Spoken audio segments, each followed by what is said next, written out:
शेतकऱ्यांच्या कर्जमाफीच्या मागणीसाठी प्रहार जनशक्ती पक्षाचे अध्यक्ष व माजी मंत्री बच्चू कडू यांची 7/12 कोरा यात्रा चांगलीच गाजतीये।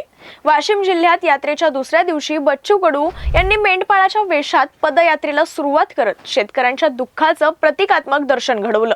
या यात्रेच्या समर्थनार्थ सुकळी गावातील एका शेतकऱ्यानं अनोखा उपरोधात्मक मार्ग स्वीकारत आपल्या शेतात भाजपचे झेंडे लावून सत्ताधाऱ्यांचं लक्ष वेधलंय।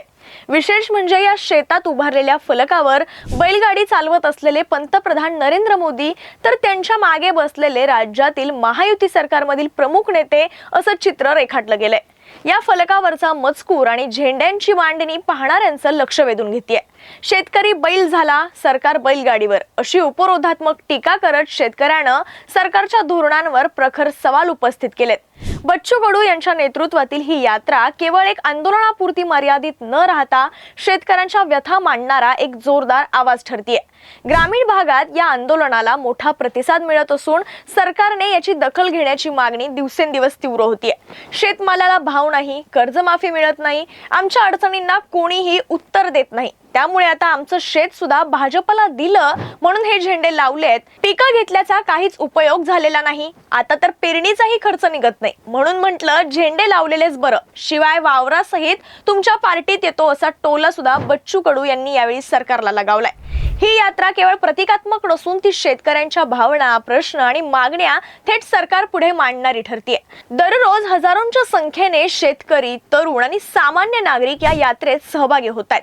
कर्जमाफी, हमी भाव, वीज बिल माफी आणि शेतकऱ्यांना सामाजिक सुरक्षेची हमी या प्रमुख मुद्द्यांवर सरकारला झोपेतून जागा करण्याचा या आंदोलनाचा उद्देश आहे। बच्चू कडूंच्या नेतृत्वात सुरू असलेल्या या यात्रेने शेतकऱ्यांची व्यथा नव्यानं अधोरेखित केली आहे। सरकारने या आंदोलनाची गांभीर्यानं दखल घेतली नाही तर 7/12 कोरा ही केवळ शेतजमिनीची नव्हे तर सरकारच्या संवेदनशून्य धोरणांची ही नोंद ठरेल असं आता बोललं जातंय। शेती हा केवळ व्यवसाय नाही तर जगण्याचा आधार आहे हे सातत्यानं सांगितलं गेलं, पण शेतकऱ्याच्या डोळ्यातलं पाणी अजूनही सुकलेलं नाही।